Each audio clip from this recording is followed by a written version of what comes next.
Le 10 mai 1940, l'Allemagne engage la guerre éclair sur le front ouest. La surprise est totale. Après avoir violé la neutralité belge et luxembourgeoise, les blindés allemands attaquent la France le 12 mai.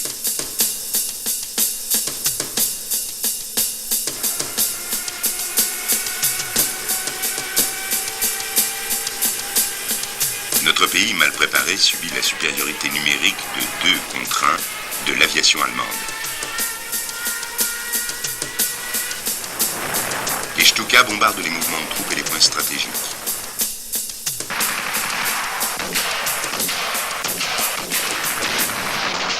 Le 15 mai, l'armée allemande effectue une percée à Sedan.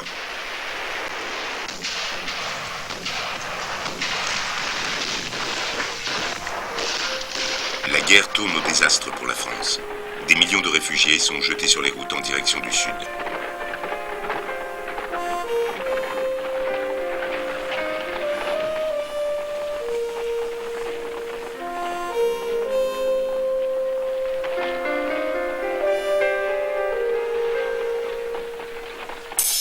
Le 16 mai, l'infanterie allemande franchit la Lothaire et s'infiltre dans le nord de l'Alsace. Les avant-postes de la ligne Maginot sont faiblement défendus.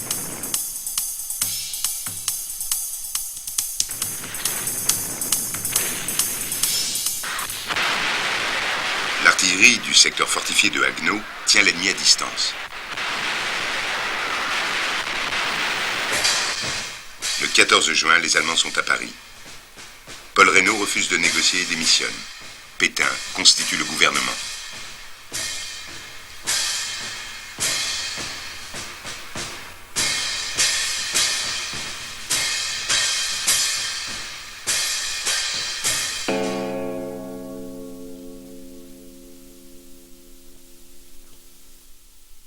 La débâcle contraint la France à demander et à signer l'armistice à Rotonde le 21 juin 1940.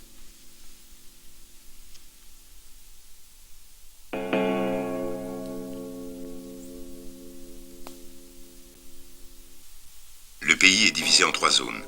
La zone libre au sud de la Loire, une zone occupée au nord et le long de l'océan Atlantique, une zone annexée au Reich, l'Alsace-Moselle, le restant de la Lorraine devenant région interdite. Moi, général de Gaulle, j'entreprends... Dès le 18 juin, un inconnu, le général de Gaulle, avait lancé un appel pour continuer le combat. J'invite tous les Français qui veulent rester libres à m'écouter et à me suivre. Vive la France, libre, dans l'honneur et dans l'indépendance. Le samedi 15 juin 1940, l'armée allemande établit une tête de pont entre Neuf-Brisach et Markolsheim. Le lundi 17 juin, les Allemands font leur entrée à Colmar et à Sélestat. Le 18, ils occupent Mulhouse.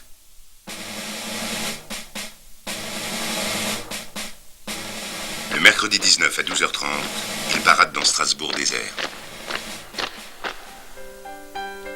La capitale de l'Alsace a été évacuée à Périgueux dès septembre 1939, comme 231 communes d'Alsace situées le long du Rhin et de la frontière nord.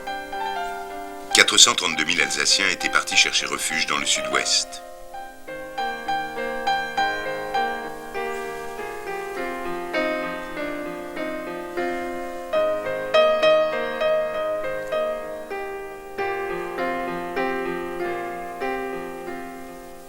Le 28 juin 1940, Hitler visite une ville toujours privée de ses habitants. Dans le nord de l'Alsace, la ligne Maginot résiste toujours.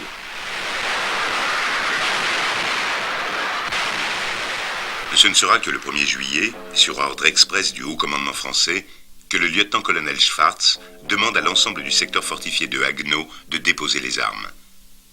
Il sortira du Horwald en grand uniforme avec les honneurs militaires rendus par les Allemands.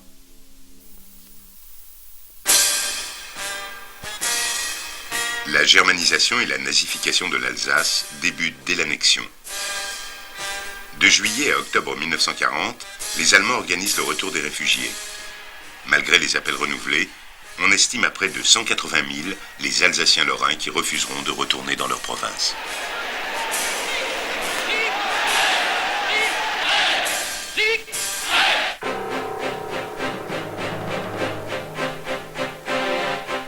Dès le 18 juin, le Gauleiter du pays de Bade, Robert Wagner, voit ses pouvoirs étendus à la rive gauche du Rhin et prend ainsi la place laissée libre par le préfet du Bas-Rhin.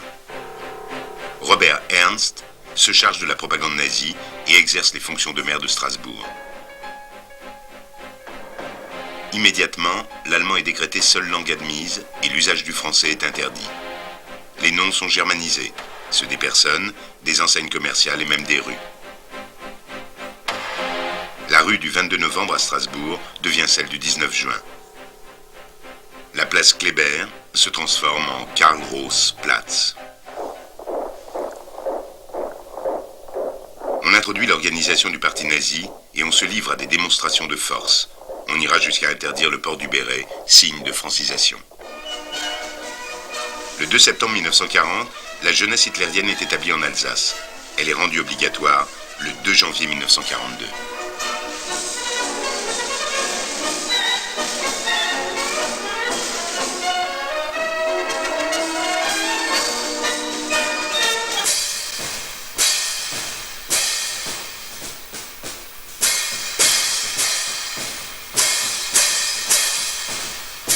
On développe la propagande, on exerce de multiples pressions et toujours des discours, des exhortations, des appels aux Alsaciens.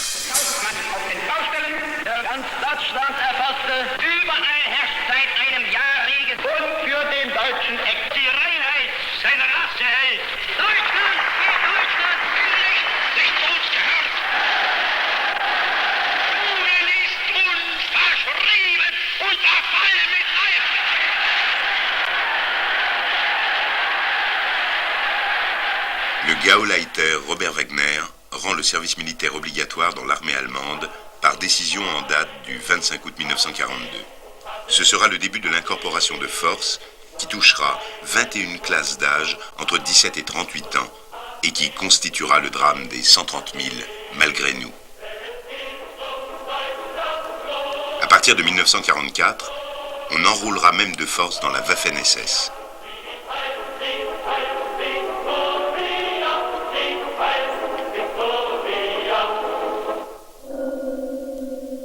Ceux qui refusent sont conduits au camp de Schirmeck, où les nazis ont dégradé les hommes en morts vivants.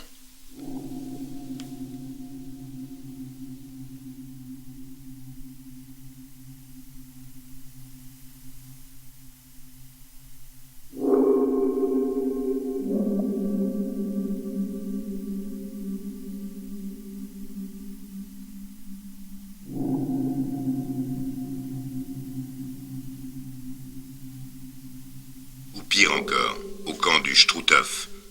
Le Struthof, unique camp de concentration installé en France. À l'approche des Alliés, les internés survivants furent évacués vers Dachau le 2 septembre 1944.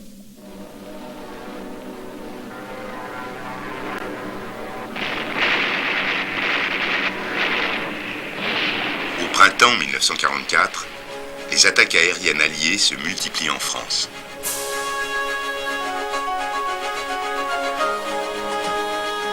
Le 6 juin, le débarquement baptisé Opération Overlord est lancé.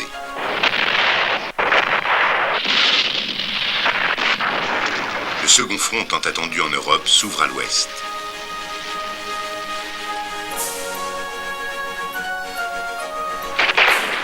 Le soir du 6 juin, le front allemand est percé sur 50 km. Les Alliés ont perdu 11 000 hommes.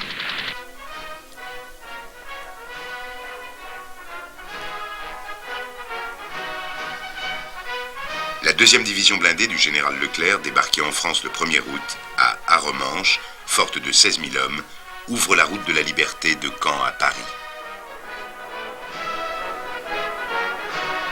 Ils sont les premiers à entrer dans Paris.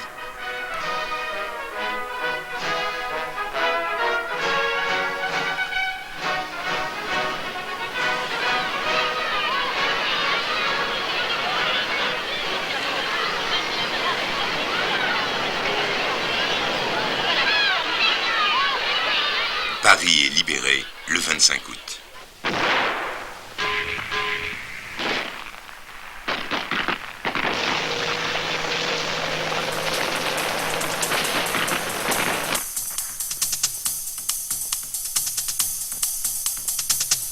Le 15 août, la 7e armée américaine et la 1re armée française débarquent en Provence. Marseille est libérée le 28 août.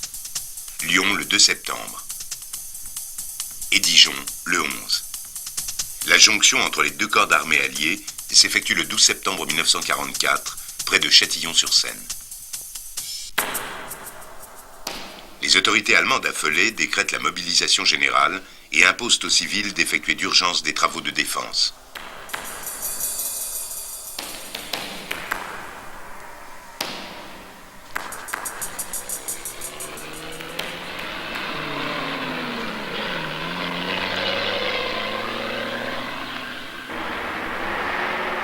Au sud, devant la Trouée de Belfort, campe la 1re armée française placée sous le commandement du général Delattre de Tassigny. Elle comprend 280 000 hommes divisés en 2 corps d'armée formés chacun de 4 divisions, l'un aux ordres du général Bétoir, l'autre aux ordres du général Montsabert.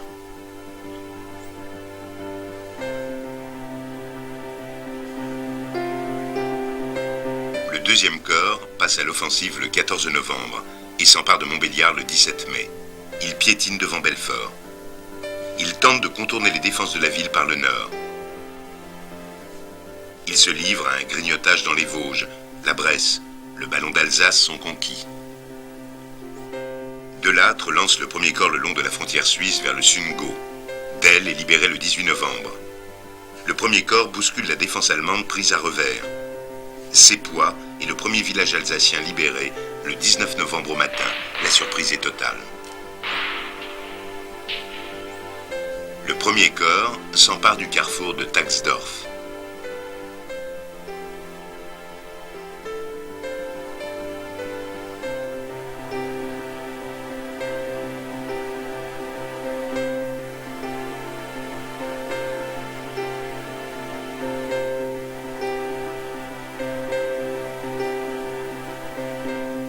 Quelques unités atteignent le soir du 19 novembre le Rhin à Rosenau.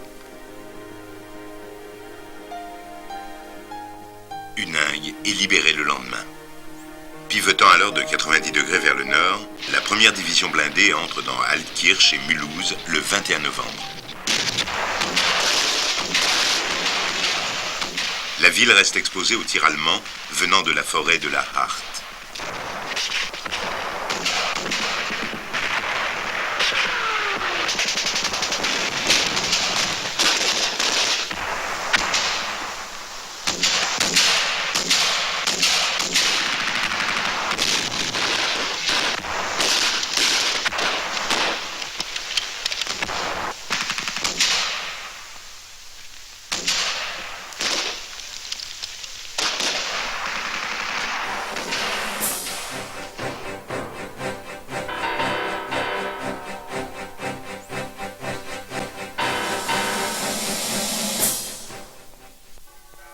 La reddition de la garnison allemande fait de Mulhouse la 1re grande ville à l'est des Vosges à être libérée.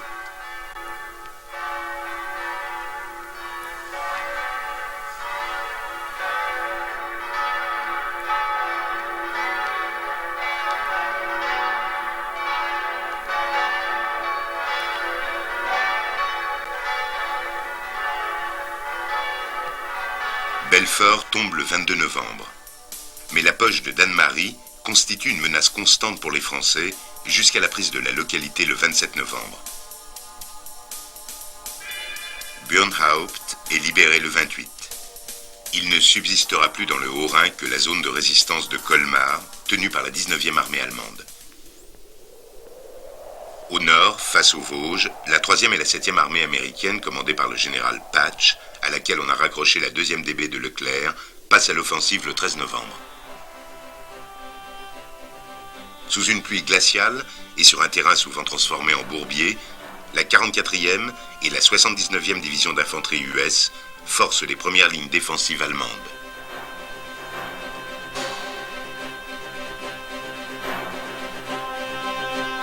La prise de Badonvillers le 17 novembre, de Cirey et du carrefour de Rethel le 20 novembre par la 2e DB ouvre la voie vers Strasbourg.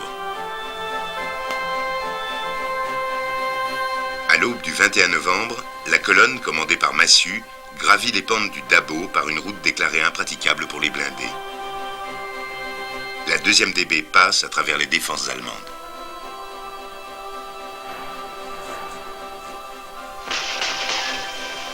Quelques combats dans les Vosges retardent leur avance.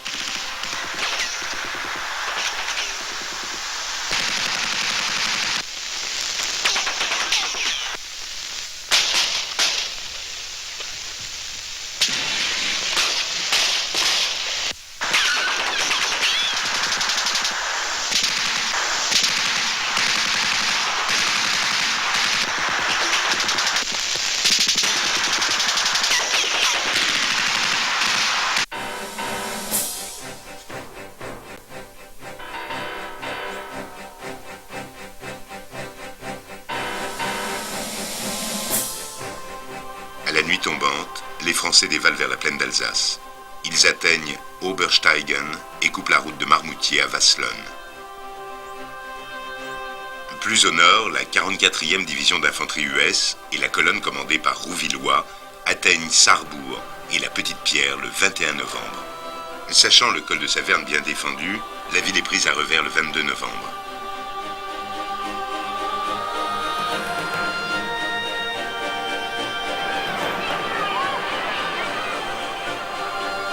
Progressant alors par 2 axes, les Français sont arrêtés par la ceinture des forts entourant Strasbourg. Le groupement rouvillois, rassemblé à Detwiller, se fera un passage à travers la plaine. Partis dès 7 heures du matin sous la pluie, les chars traversent Hochfelden, Momenheim, Brumath et Vendenheim.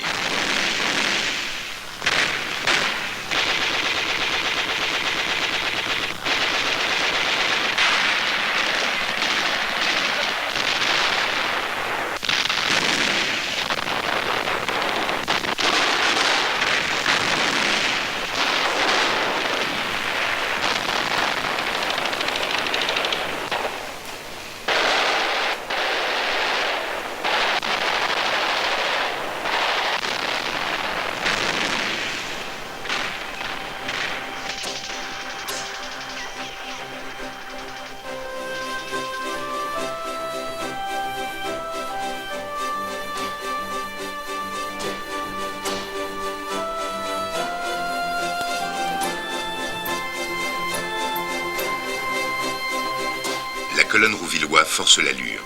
Objectif, prendre Strasbourg et, si possible, s'emparer de Kiel.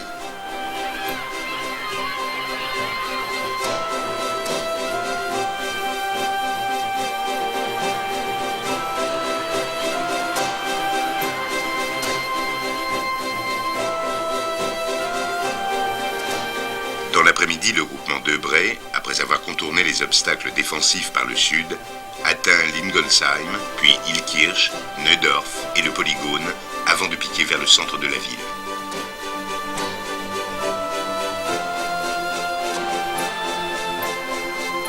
Tissu et dans Iode, tel est le message envoyé à Leclerc à 10h30, c'est-à-dire Rouvillois est dans Strasbourg.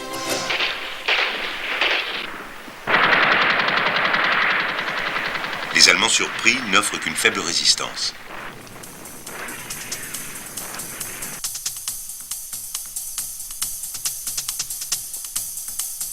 Il faut passer le Rhin et prendre Kiel au plus vite.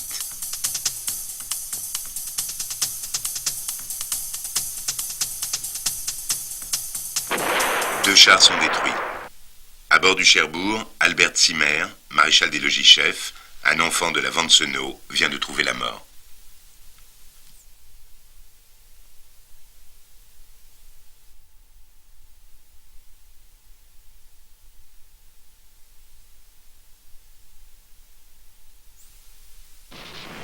Kiel ne sera pas atteint. Strasbourg restera sous le feu de l'ennemi jusqu'au 15 avril 1945. Pendant que les chars pénètrent dans Strasbourg, à l'autre bout de la ville, la Gestapo en fuite massacre 9 membres du réseau Alliance et jette leurs corps dans le fleuve. Même si le drapeau tricolore flotte sur la cathédrale, il faut nettoyer la ville des tireurs embusqués.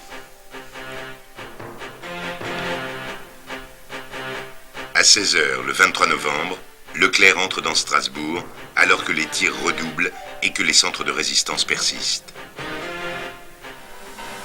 Ce n'est que le 25 novembre que le général Waterroth signe la reddition et ordonne le cessez-le-feu au fort Ney et à la Vancenot pour 13h30.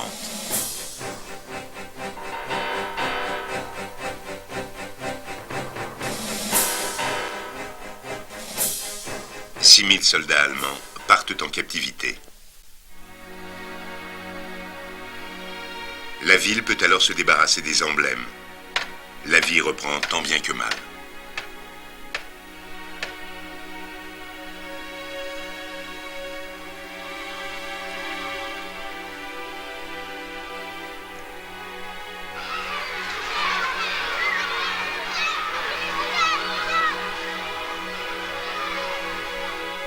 On lit les nouvelles proclamations collées à la hâte sur celles affichées par les Allemands.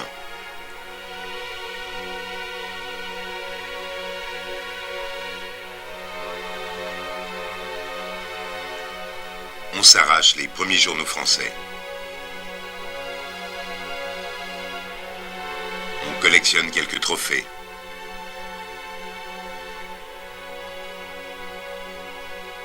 On rétablit les lignes téléphoniques.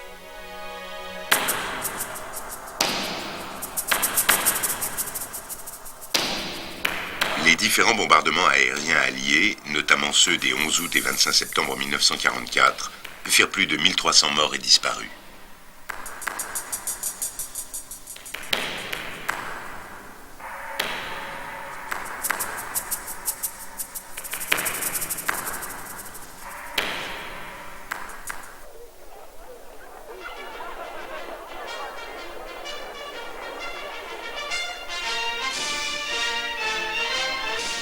Le 26 novembre a lieu une importante prise d'armes sur la place Kléber, en présence du général Leclerc, qui avait fait le serment le 2 mars 1941 à Koufra, en Libye, de ne déposer les armes que lorsque le drapeau français flotterait à nouveau sur Metz et Strasbourg.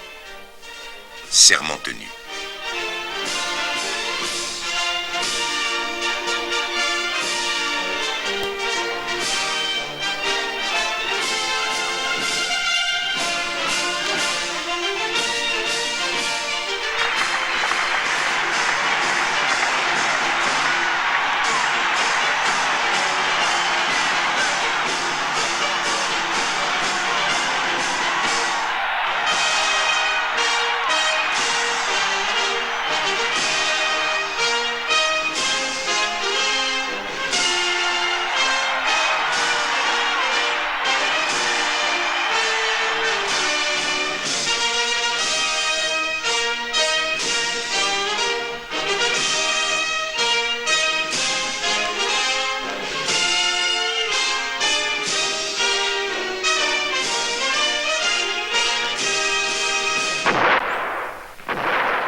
Le 6e corps américain prend Saint-Dié le 22 novembre, Sainte-Marie-aux-Mines, Schirmeck le 25 et Molsheim le 26. Sélestat et Ribeauvillé les 4 et 5 décembre. Le 6e corps américain se trouve arrêté devant la poche de Colmar.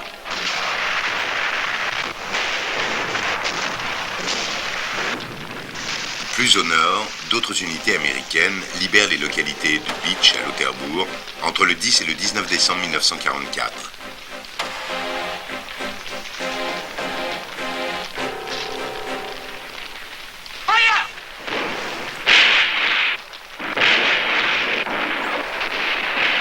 Le 16 décembre à 5h30 du matin, Hitler déclenche la contre-offensive des Ardennes. Les Allemands, après avoir reculé pendant des semaines, repassent à l'offensive. Près de Saint-Vite, la division SS Adolf Hitler enfonce les lignes américaines et défait un corps de blindés. Bastogne est encerclé sans que les Allemands puissent y entrer.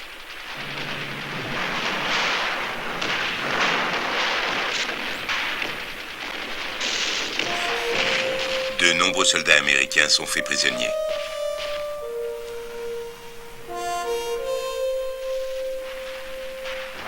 Le 19 décembre, la 3e armée US est dépêchée en renfort dans les Ardennes.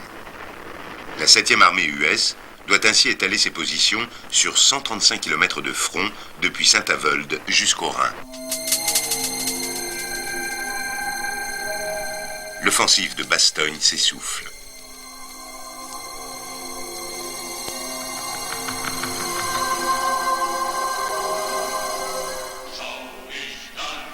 Hitler met au point le 22 décembre l'opération Nordwind. Il s'agit de mener une attaque combinée entre la première ligne allemande stationnée dans le Palatinat et la 19e armée allemande enfermée dans la poche de Colmar. L'objectif est de prendre la 7e armée US en tenaille et de s'emparer à nouveau de Strasbourg.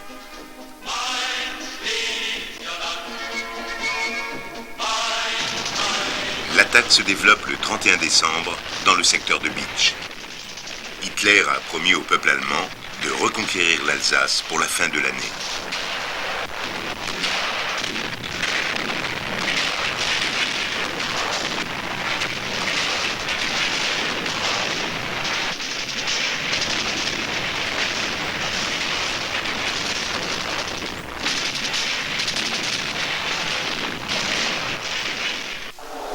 Eisenhower ordonne au général Devers de retirer la 7e armée sur la crête des Vosges. Charles Frey, le maire provisoire de Strasbourg, proteste auprès du général de Gaulle. On ne peut livrer la ville sans combat. La France ne peut tolérer un second abandon de l'Alsace et exposer la population à des représailles allemandes. De Gaulle s'oppose au plan américain. Il ordonne à Delattre de défendre coûte que coûte Strasbourg. Le 3 janvier, lors d'une entrevue avec Delattre et Churchill, De Gaulle gagne à sa cause le Premier ministre britannique, qui promet d'intervenir auprès des Américains. Eisenhower se laisse convaincre. La défense de Strasbourg est confiée aux Français. Le retrait américain soulève un vent de panique. Des milliers de réfugiés venant des secteurs de Wissembourg, de Bouxwiller, de Haguenau et même de Strasbourg prennent le chemin de l'Exode.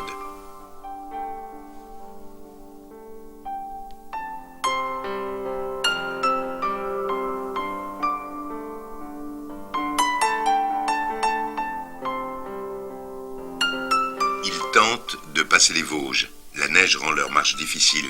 L'hiver 1944-1945 fut un des plus rudes.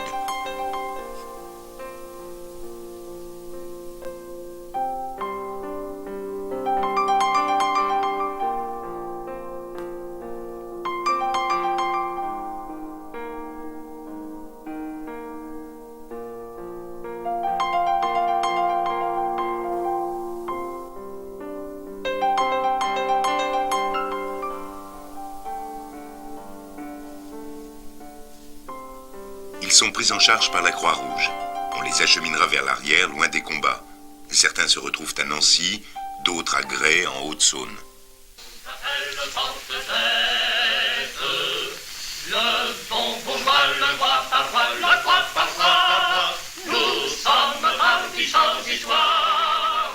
Delattre envoie en renfort vers Strasbourg la 3e division d'infanterie algérienne et la brigade Alsace-Lorraine, commandée par André Malraux, qui passe ainsi du sud vers le nord en empruntant les Vosges.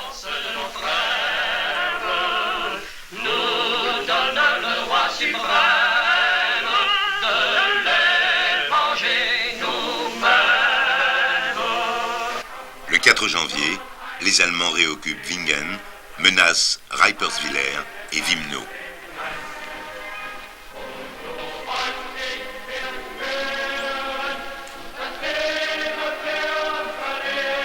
Le 5 janvier, il lance une tête de pont sur le Rhin, à Gamsheim, qui s'élargit rapidement à Kielstedt, Offendorf, Erlisheim, Rovillers et Drussenheim.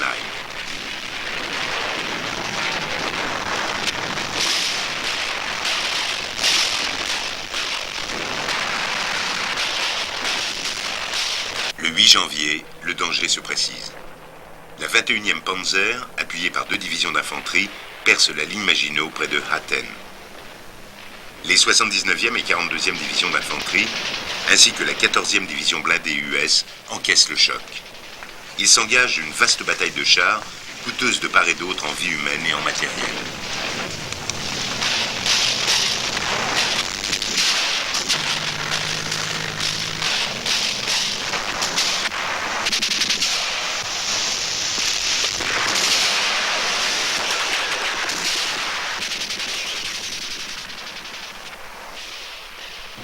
Au sud de Strasbourg, une attaque se développe.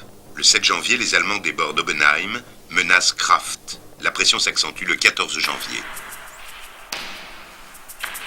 Au nord, les villages de Rittershofen et de Hathen connaîtront 15 jours d'enfer, faisant près de 100 morts parmi les civils. Les maisons seront prises et reprises, une à une, de jour comme de nuit, jusqu'à la destruction totale des lieux d'habitation. Les Allemands resteront maîtres du terrain. La situation la plus critique est celle du 22 janvier 1945. Les Américains décrochent et se réfugient derrière les lignes de la Moder.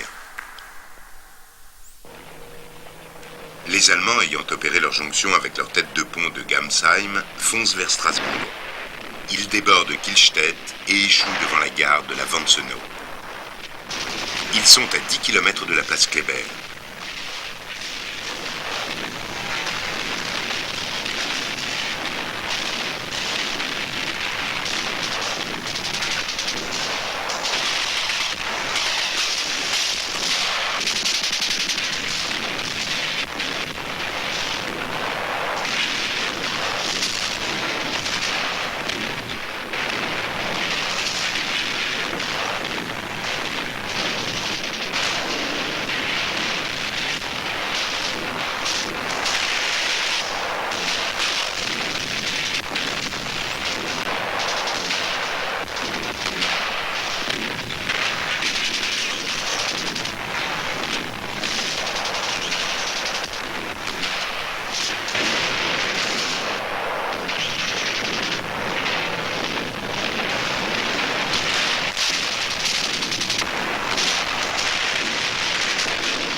Le soir, Gamsheim est repris.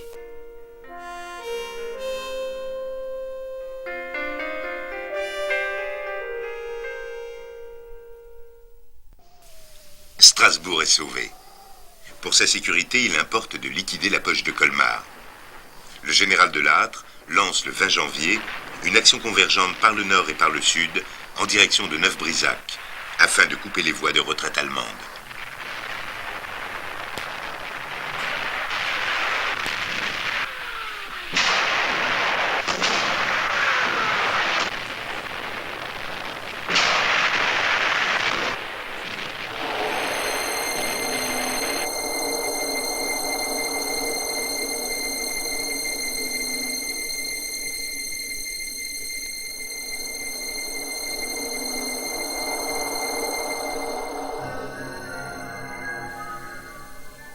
La résistance de l'ennemi se durcit.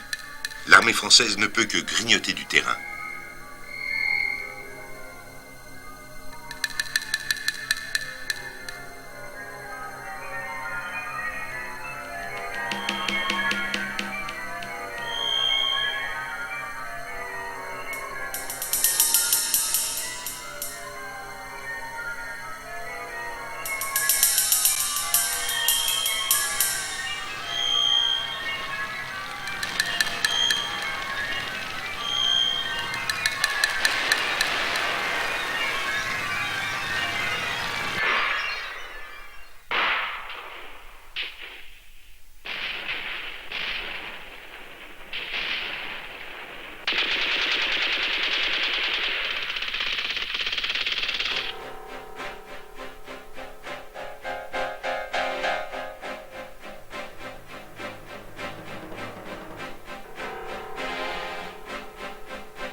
Le 28 janvier, les unités américaines franchissent le canal de Colmar. Cernay et Guebwiller sont pris le 4 février. Rouffach et Sainte-Croix-en-Plaine le 5.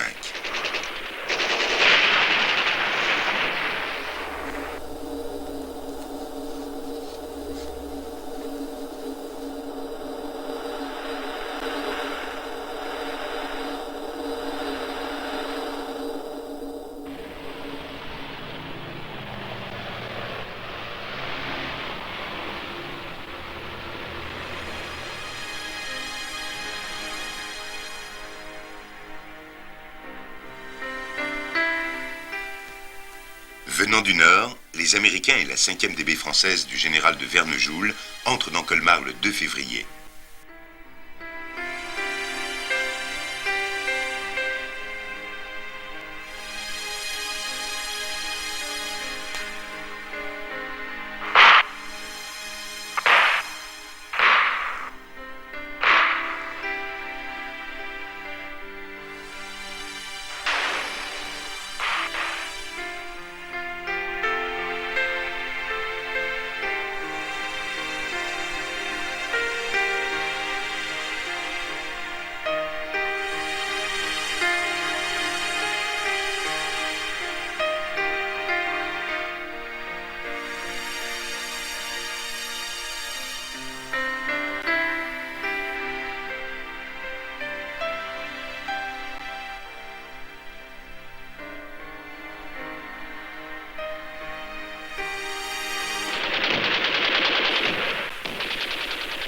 Neuf-Brisach est libéré le 6 février.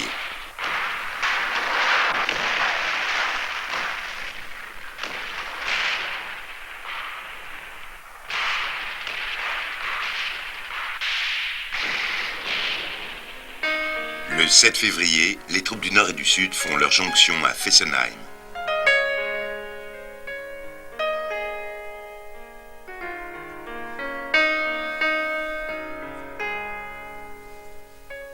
La prise de Chalampé le 9 février voit disparaître les dernières traces de la poche de Colmar. Français et Américains eurent près de 2000 tués et 133 chars mis hors de combat. Ils firent 22 000 prisonniers. 50 000 soldats allemands avec 500 canons ont pu s'échapper et repasser le Rhin.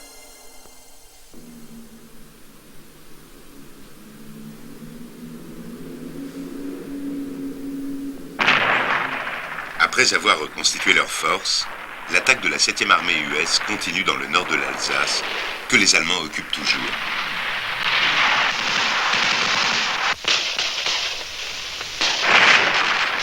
Le 15 mars au matin, les Américains traversent le canal de décharge de la Moder à Haguenau, pendant que les Français de la 3e DIA lancent leur attaque sur Oberhofen. La bataille de rupture est gagnée à l'est de Haguenau.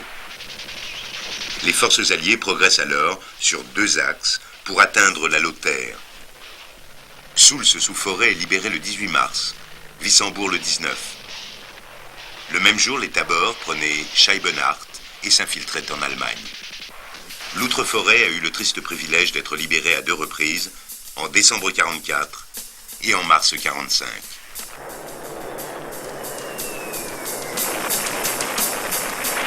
Le 30 mars 1945, la première armée française franchit le Rhin.